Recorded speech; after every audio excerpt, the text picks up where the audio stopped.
नमस्कार दोस्तों, स्वागत है आपका स्लीपी क्लासेस में। आज मैं आपको ये बताना चाहता हूँ कि यूपीएससी के मेंस का जो सिलेबस है उसको सीरियसली लेने की ज़रूरत नहीं है। इसका मतलब ये नहीं है कि आप सिलेबस पढ़ेंगे नहीं और उससे प्रिपेयर नहीं करेंगे। मेरे कहने का मतलब था कि जो सब्जेक्ट में डिवाइड किया हुआ है सिलेबस को, कई बार पेपर में उस पर्टिकुलर सब्जेक्ट में से क्वेश्चन नहीं पूछा जाता है। तो बिफोर टॉकिंग अबाउट इट, एक ज़रूरी सूचना, हमारे स्लीपी क्लासेस की तरफ से आपको हर कोर्स के ऊपर 20% डिस्काउंट प्राप्त हो सकता है दिवाली के शुभ अवसर पर। 30 अक्टूबर से 3 नवंबर तक ये वैलिड है। हैप्पी दिवाली कोड का इस्तेमाल कर सकते हैं और दिवाली के शुभ अवसर पर लक्ष्मी जी के साथ साथ सरस्वती जी का भी आप स्वागत कर सकते हैं अपने अपने घरों में। तो मैं बात कर रहा था कि जो सिलेबस होता है, उसका टॉपिक होता है, उस टॉपिक में कई बार ऐसी चीज़ें लिखी होती हैं जो सीरियसली सीधे सीधा लगता है कि ये GS2 का टॉपिक है, लेकिन ये पूछा कहीं और जा सकता है।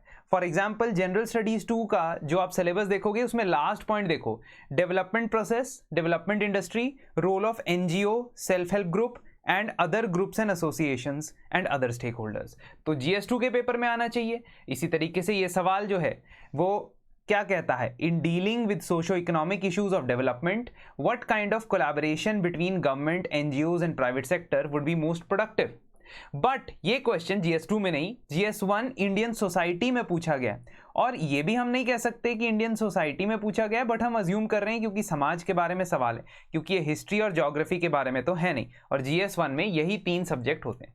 इसका मतलब है कि सिलेबस को पढ़ना है, समझना है, लेकिन इसके क्रिएट किए गए साइलोज को बहुत सीरियसली नहीं लेना है। हम कोई भी सब्जेक्ट में कोई चीज़ पढ़ते हैं उसको किसी और सब्जेक्ट में इस्तेमाल कर सकते हैं। इनफैक्ट पूरा का पूरा क्वेश्चन इस्तेमाल हो सकता है। सेम वे में जब आप डिजास्टर मैनेजमेंट पढ़ते हो, आप बहुत सारे डिजास्टर्स के बारे में पढ़ते हो, उसी के साथ साथ आप जियोफिजिकल फिनोमेना ज्योग्राफी के अंदर पढ़ते हो। अब इंटरचेंज तरीके से सवाल आपसे पूछा जा सकता है। आपसे डिजास्टर मैनेजमेंट की गाइडलाइंस ज्योग्राफी में पूछी जा सकती हैं और आपसे जेनेरिक जियोफिजिकल फिनोमेना के बारे में GS3 में पूछा जा सकता है। इसलिए कोई कंपार्टमेंटलाइजेशन करने की जरूरत नहीं है। हाँ, तैयारी करते वक्त कर सकते हो, लेकिन आंसर लिखते वक्त नहीं। इस क्वेश्चन को आंसर करने की कोशिश करते हैं। सबसे पहले इसका इंट्रोडक्शन जो होगा वो ये बताएगा कि India has a dichotomy of economic growth but lack of development. So we'll establish the difference between growth and development. You can also use the term inclusive development. So we have one of the largest growing economies of the world. We are 5th largest economy of the world, touted to become 3rd largest by 2030. But then we have certain issues which are indicated by our rank in Human Development Index, which is very low, our rank in Global Gender Gap Report, our rank in Global Inequality Index, and also you may talk about Global Hunger Index, although Government of India fully rejects that kind of report. But आप ये 3 report के हमारी poor performance को highlight करते हुए कह सकते हो कि ग्रोथ जरूर है लेकिन डेवलपमेंट की कमी। Then the question is asking you about dealing with socio-economic issues of development. So please understand that because it is a 10 marker, you can't give a detailed outline of what are the issues, but at least you can draw a flow chart. आप कम से कम flow chart बना के 5 चीजें point out कर सकते हो। Even इसके साथ आप डेटा भी ऐड कर सकते हो यदि आपके पास वो कंटेंट है। For example poverty and inequality में आप बात कर सकते हो कि अभी भी 20% के आसपास जनता जो है वो पुअर है, और इनइक्वालिटी में आप बात कर सकते हो कि 1% of the richest people own 40% of the wealth in our country.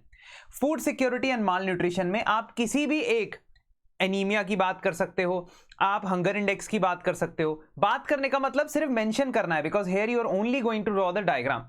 Similarly unemployment rates की बात करोगे, एजुकेशन के अंदर जो लर्निंग आउटकम्स है या हायर एजुकेशन का एनरोलमेंट रेशियो है, कुछ एक चीज बता सकते हो। हेल्थ केयर के अंदर तो बहुत सारा डेटा होता है, जैसे कि हॉस्पिटल्स के अंदर बेड्स कितने हैं, डॉक्टर्स कितने हैं। ये अगर आप हाईलाइट कर दोगे कि ये हमारे सोशो इकोनॉमिक डेवलपमेंट के कुछ 4-5 इश्यूज हैं, तो आप आगे आंसर को ईजिली बना पाओगे। क्यों?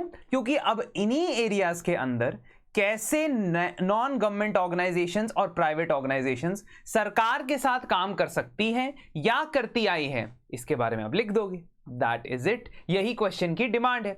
तो क्वेश्चन की डिमांड को मैंने जिस तरीके से एड्रेस किया है वो थोड़ा डिफरेंट है। You can address it by the dimensions of this only. Health care में कैसे एनजीओज और गवर्नमेंट एलैबोरेट करती है, एजुकेशन में कैसे करती है, अनएम्प्लॉयमेंट में कैसे करती है। एक और अप्रोच हो सकता है, क्योंकि ये 10 मार्क का क्वेश्चन है तो मैंने 3 ही सब हेडिंग बनाई। एक, गवर्नमेंट और प्राइवेट सेक्टर का किस तरीके का इंटरेक्शन है, दूसरा गवर्नमेंट और एनजीओज का किस प्रकार का इंटरेक्शन है, और तीसरा प्राइवेट सेक्टर और एनजीओज का किस प्रकार का इंटरेक्शन हम एज्यूम करते हैं या एक्सपेक्ट करते हैं। और ये जो इंटरेक्शंस हैं उसको आप एग्जांपल्स के थ्रू जस्टिफाई करोगे। There is no way out of this question without giving example. यदि आप ज्यादा से ज्यादा एग्जांपल देते हो इस क्वेश्चन के अंदर तो आप जरूर इसमें अच्छे मार्क्स स्कोर कर सकते हो, अदरवाइज आपका क्वेश्चन हमेशा डिफिशिएंट रहेगा। जैसे प्राइवेट सेक्टर ने गवर्नमेंट के साथ कोलैबोरेट किया वैक्सीन रोल आउट के लिए, प्राइवेट सेक्टर ने कोलैबोरेट किया हाईवे डेवलपमेंट में, प्राइवेट सेक्टर ने कोलैबोरेट किया स्मार्ट सिटीज चैलेंज में, प्राइवेट सेक्टर ने कोलैब किया ट्रिपल पी के अंदर रेवा अल्ट्रा मेगा पावर प्लांट में। सो इन सभी सेक्टर्स में किया। गवर्नमेंट और एनजीओज का रेगुलेशन जो आपके रिलेशनशिप है वो मिड डे मील की इंप्लीमेंटेशन के थ्रू होता है। केरला की जो स्टेट एजेंसीज हैं वो डायरेक्टली कोलैबोरेट करती है एनजीओज के साथ लिटरेसी प्रोग्राम के लिए, जिस वजह से उनका लिटरेसी रेट इतना ज्यादा हाई हुआ है। स्लम एरिया की डेवलपमेंट के लिए ऑर्गेनाइजेशंस लाइक मजदूर किसान शक्ति संगठन दे कम अप, एंड प्रथम NGO is involve in improving learning outcomes, है ना। इनका एक एसर सर्वे भी आता है जिसके बारे में आपने जरूर पढ़ा होगा। प्राइवेट सेक्टर और एनजीओज भी आपस में कोलैबोरेट कर सकते हैं, बिना सरकार की मदद के वो भी इनिशिएटिव्स ले सकते हैं, जैसे टाटा ट्रस्ट और गूगल इंडिया ने किया इंटरनेट साथी लॉन्च करके। इसके अलावा और भी बहुत सारे एग्जांपल्स हैं। So these are the examples that you must give in this particular answer. And generally जब आप गवर्नेंस के लिए तैयारी करते हो ना, जब GS2 के लिए तैयारी करते हो, तब आप ये सब पढ़ते हो। तो इसमें हिचकिचाना नहीं है, डरना नहीं है कि हम कौन से टॉपिक लिखें कौन से नहीं लिखें। Women empowerment can also be, या gender empowerment can also be a topic, है ना, जहां पे आप इवन ट्रांसजेंडर कम्युनिटी के बारे में बात कर सकते हो कि बहुत सारे एनजीओज इन्वॉल्व हैं उनकी अपलिफ्टमेंट के लिए। So this is what we need in this particular answer. इसमें आप पहले सोशो इकोनॉमिक इश्यूज, डेवलपमेंट के इश्यूज हाईलाइट करोगे, उसके बाद आप ये बताओगे कि कैसे कोलैबोरेशन हो रही है। Ultimately you can use the 3S approach. 3S relationship approach: symbiotic relationship, synergetic relationship and supplementary relationship। symbiotic मतलब एक दूसरे की मदद करने वाला रिलेशनशिप होना चाहिए। सिनर्जेटिक मतलब कि दोनों जब इकट्ठे हो तो एक एक्स्ट्रा आउटपुट प्रोवाइड करे, सिनर्जी प्रोवाइड करे।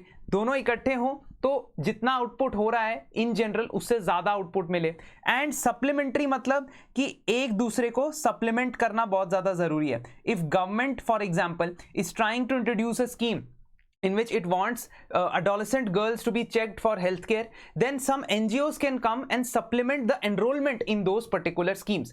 तो इस तरीके से 3S अप्रोच चाहिए और हमें equal participation of all stakeholders चाहिए।